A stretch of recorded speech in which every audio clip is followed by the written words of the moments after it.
Екі жүзді жендет. Хичкок, ақш. Рой, кенет әлдебіреу бәсең үнмен бұны шақырғандай болып тәтті ұйқыдан оятып жіберді. Рой кірпіктерін қағып жіберіп, үңіле қарағанда барып, шақырылмаған қонақтың автоматты жаңғыралын өзіне кезеп тұрғанын көрді. Жаңғыралдың аузына дыбыс өшіргіш жалғағандықтан тым шошайып көрінді. «Болар іс болды», деді Рой жанауыра сөйлеп. «Бұл қуғындап өлтіруде аяғына шығатын болды. Өмірімнің Барселонадағы тозығы жеткен лас қонақжайда ақырласарын кім ойлаған?» Әлгі адам суық райда жауап қатты. «Бұл тек уақыт мәселесі ғана. Корлеон мырза мені жалдап алғаннан қазірге дейін 9 айдан астам уақыт өтті. Бұл бір машақатты барыс болды. Мен неше рет әуелі сенен адасып қалдым деп ойлағанмын». Әлгі адам өз-өзіне раз болған әуенде сөйлеп тұрған кезде Рой қолын еппен жастығының астына жүгіртті. Жастық астында оқтаулы жаңғыралы бар еді.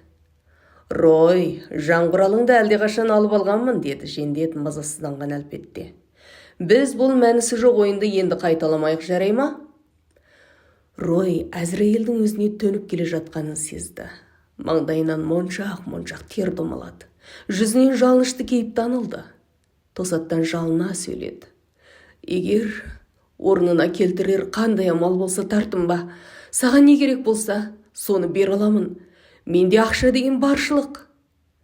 Жендет Гордон басын шайқап байсалды жауап берді. «Кешіргейсің. Мен бұл міндетті үстім алғанмын. Егер орындай алмасам, бұл менің атаға абыройыма нұқсан жеткізеді. Меніңше сен мұны түсінесің ғой деймін». «Жарайды онда». Рой сабырлықпен тіл қатты.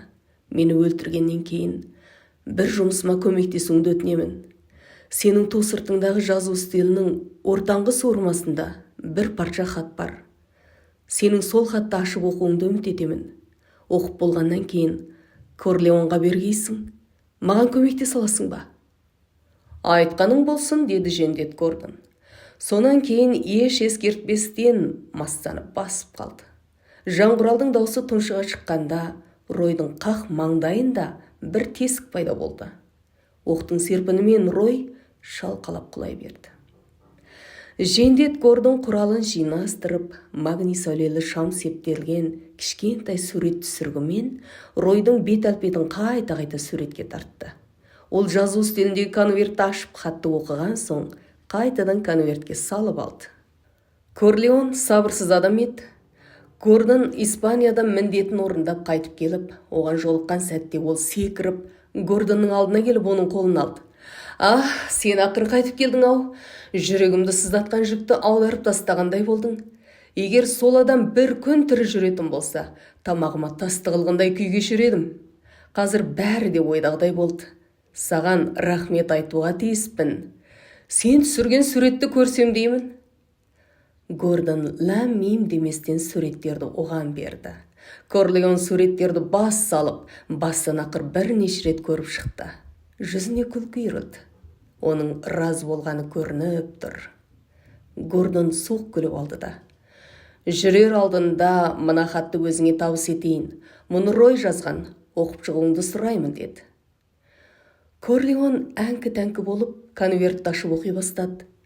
«Сенің адам жалдап мені өлтіртетініңді білгемін. Әділдік үшін, егер ол адам осы хатты саған жеткізсе, онда ол менің конвертке салып қойған $20,000 ақшамды қабыл алған, әрі өз қылғаныңды өзіңе қылуға мақұл болған болады. Сау бол, Корлеон мырза».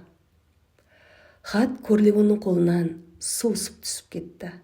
Ол пана тілеген торғайдай топ етіп жерге жата қалды. Бірақ оның денесі жерге тимес бұрын қақ маңдайында Ройдың маңдайындағы мен ұп-ұқсас тесік пайда болған еді.